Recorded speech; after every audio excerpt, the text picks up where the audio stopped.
Hi everyone, my name is Trey with Peace and Make, and in today's video we are doing part 2 of a 3-part series where I will show you my process for quilting a baby blanket.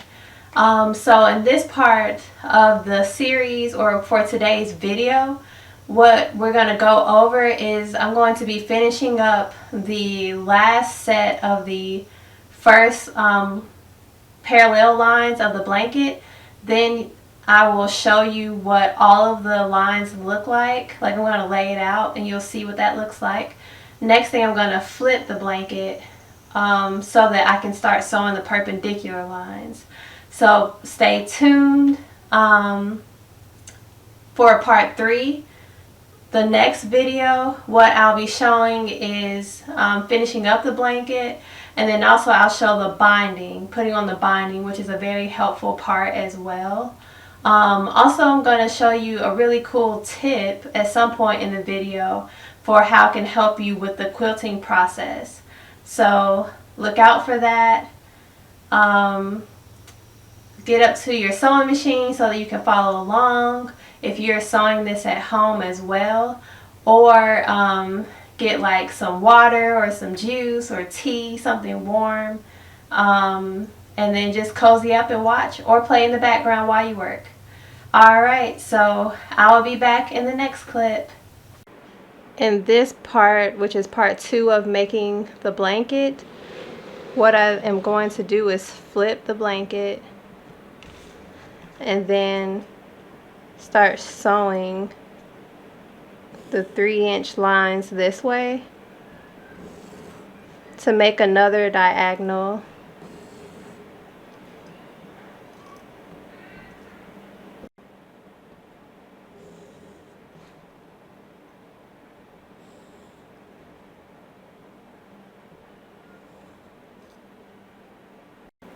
So this is another set of 3-inch lines, and then when you turn the blanket this way, you have those diagonal quilted squares.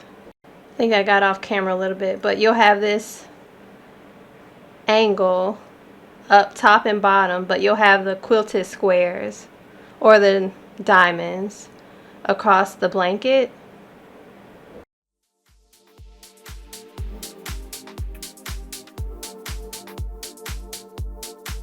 Hi everyone, I am back again doing a face voiceover, and I'm going to be going through the video and talking as I watch it, or narrating it. So this is kind of a continuation from the last video, but I am setting up my quilting again. And I roll the right side so that I can get to where I need to stitch. And the other thing too that I just wanted to say again is that right now the bar for the quilting bar is on the right side, but for the next blanket that I make, I keep it on the left side, because what was happening is that the bar would run into that roll of fabric that I have on the right side. So it's just easier to keep it on the left and to sew that way.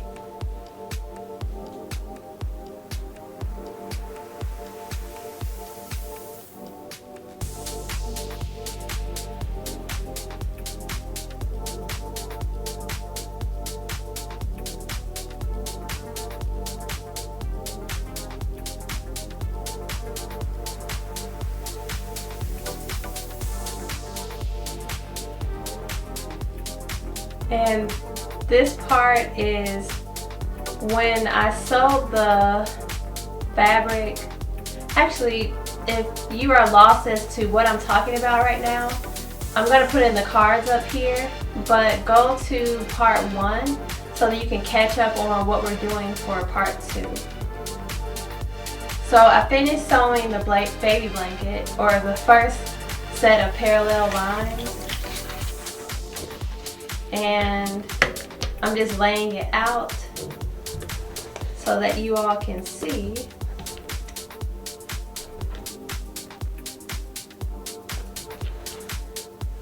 And basically, I'm not sure if this is in the frame, but this is what I'm sewing.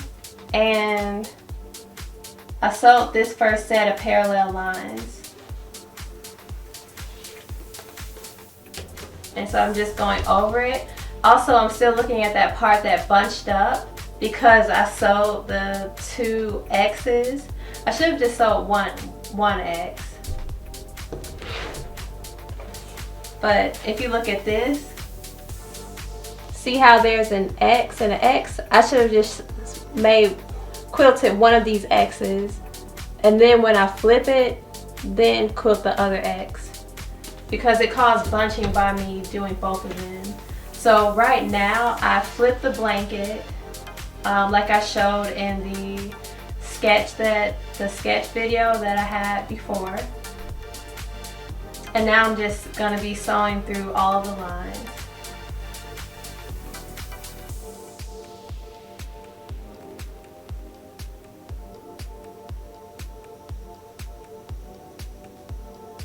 And now I have my quilt rolled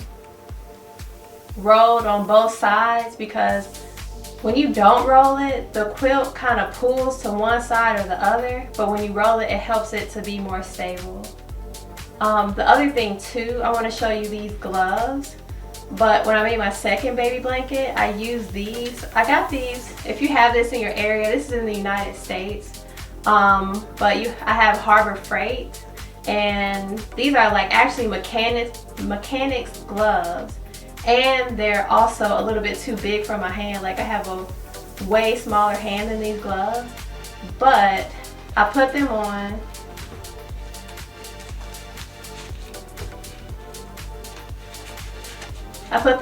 And then basically push it. Like how you see me pushing with my left hand right now. I push it with both hands. I push the fabric through, and that helps because it gives me more friction for pushing the fabric. So this is kind of like a leather, no, like velvet, I don't know, a leather or a velvet type fabric, and it just helps to grip onto the fabric of the quilt more. So if I can find this, I will link it at the bottom, but I don't know if they sell it online. I bought this in person, but yeah. If you can't find that, maybe go to like the Garden Owl of Lowe's and push it through. Also, there may be some free motion quilters or quilting websites that have gloves like this to use to help to push the blanket through. But yeah, that's my quick tip that I wanted to let you all know about sewing a quilted blanket. And it looks like on the video I'm finishing up the last lines of the blanket, at least for that set. So what I'm doing,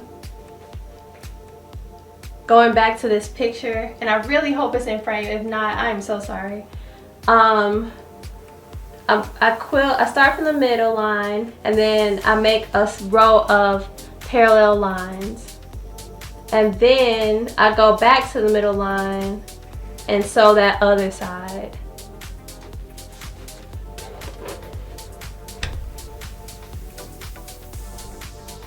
So I have another blanket update. I'm going to just lay it out.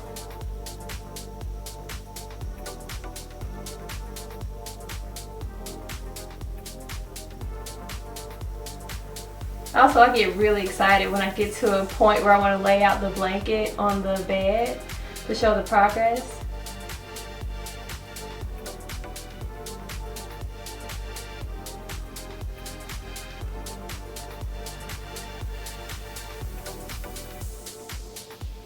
And you can see the lines that I wrote on the quilt with my friction pen that I showed in the last video.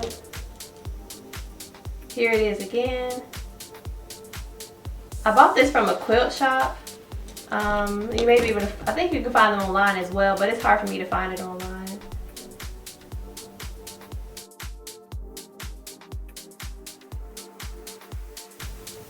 And so this is just what I wanted to show with the quilt before I start doing the binding. And that's a little bit of a close-up of the binding. It has little bitty yellow polka dots on it, and I really like that bright pop of color. It is a little bit off from the other parts of the other colors in the quilt, but I don't know, for some reason I really like that. Alright, so that is part 2, where I sewed the other set of perpendicular lines to the quilt. Going back to that, now we have this part of the quilt, but we don't have the binding on yet, so we just have that internal box with the diagonals. And now we're going to come up to the exciting part next for part 3, so definitely look out for that next week, where I will sew the binding and go through the process of that. I'm thinking of making a separate binding video, so let me know if you want me to go into more detail about that. That's one video I want to make, and then the other video that I'm thinking about making is to combine once I'm finished putting this series out, I'm thinking about combining all 3 videos into one big video. That's one idea. Or if you want me to go into depth about another part of this process, if you want me to do another sketch again to explain that more, let me know. I'm open to ideas for the next thing I can post to help you all with this process of the blanket. It is a beginner friendly quilt, but because I don't have step-by-step directions and a pattern written out, there are ways that I can just make this more understandable for you all. Or look, if you watched it and you're like, oh, I get that, that makes sense, let me know too. But yeah, that was video number 2. Please, if you like this video and if you watch any of my other videos, please like and subscribe, and please keep watching out for part 3, which will be coming up next week. And oh, follow me on Instagram. So my handle is @PeaceAndMake, which is the same handle as on YouTube. On YouTube, Peace and Make, I don't know if they have it like this now, but it may be like peace space and space make. But on Instagram, it's all together Peace and Make. So, with no spaces. But yeah, alrighty, so I'll see you all next week. Bye!